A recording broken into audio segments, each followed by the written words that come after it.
The latest: Moore uses sex claims to raise money.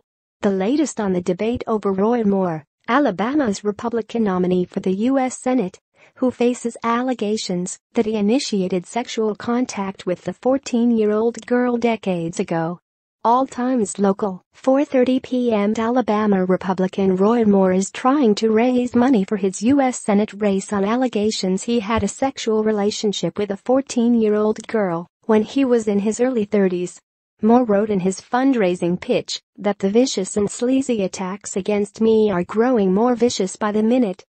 He told supporters that he's counting on them to stand with him by chipping in a donation. Moore will face Democrat Doug Jones in a special election on December 12. The Washington Post reported last week that the 70-year-old Moore had relationships with teenage girls, including a 14-year-old, while he was in his early 30s.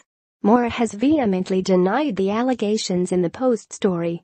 1:25 p.m. Republican Senator Pat Toomey says Alabama GOP Senate candidate Roy Moore should drop out of the race following allegations he had sexual contact with the 14-year-old girl decades ago.